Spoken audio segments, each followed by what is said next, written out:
잉글랜드 프로축구 프리미어리그 토트넘에서 뛰는 손흥민이 토트넘의 골키퍼인 요리스와 경기 도중 언쟁을 벌였습니다.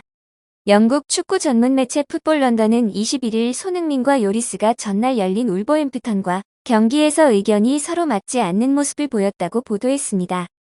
풋볼 런던에 따르면 요리스가 손흥민에게 수비 가담을 열심히 하지 않는다는 명목으로 손흥민에게 질타를 했으나 손흥민은 경기를 위해 요리스에게 진정하라고 말했다고 전했습니다.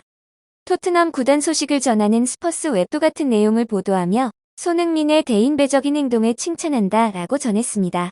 몇 년 전 2019-2020 시즌 에버턴과 경기에서도 전반이 끝나고 요리스가 손흥민에게 달려들며 목소리를 높였고 손흥민도 지지 않고 맞대응하며 몸싸움 직전까지 갔었습니다.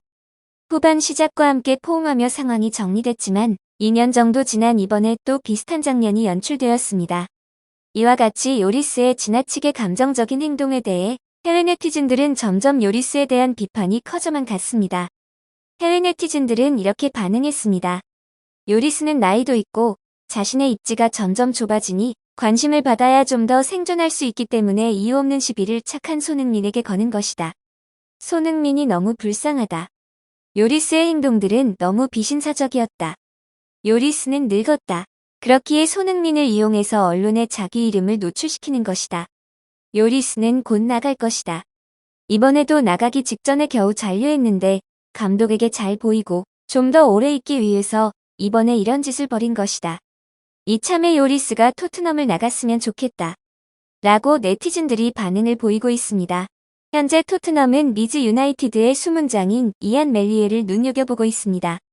요리스의 후계자로 낙점하며 향후 주전 자리를 맡길 것이라는 현지 전망이 나왔는데요. 리즈 유나이티드 내부 소식에 능통한 필 헤이 기자는 16일에 이 같은 소식을 들려주었습니다.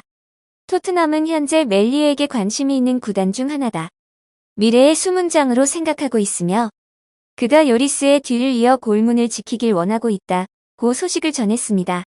많은 네티즌들은 이 소식을 접하고 나서 요리스가 왜 손흥민에게 그런 행동을 했는지 이해가 된다며 해외 축구 팬들은 현재 요리스에게 화가 난 상태입니다. 몇 년 전 요리스와의 싸움에서도 일부러 싸움을 건 것이 아니냐라는 의혹들이 계속 나오고 있는 상황입니다. 풋볼 런던은 손흥민의 지난 3경기를 평가하며 손흥민이 보여준 퀄리티와 지난 시즌 그가 만든 임팩트를 비추어 볼 때 이것은 충격적이지 않다. 3경기에 불과하기 때문에 걱정할 것이 없다고 전했습니다. 맨체스터 유나이티드에서 활약했던 오원 하그리브스도 이에 동조했는데요. 하그리브스는 손흥민은 충분히 신뢰받지 못하고 있고 그는 리버풀은 물론 맨체스터 시티에서도 베스트 11로 뛸 수 있는 선수다. 손흥민은 멋진 선수다 라고 했습니다. 풋볼 런던은 하그리브스의 주장은 놀랍지 않다. 다만 이는 손흥민이 최고의 컨디션이 아닐 때에도 변함없이 칭찬을 받고 있다는 사실을 보여준다. 라고 설명했습니다. 손흥민은 발롱도르 후보 10위권으로 현재 축구계에서 엄청난 입지를 자랑하고 있습니다. 영국 스포츠 키다는 25일 발롱도르 후보 30인에 오른 선수들에 대한 파워랭킹을 책정해 소개했는데요. 이 매체는 손흥민을 9위로 소개했습니다.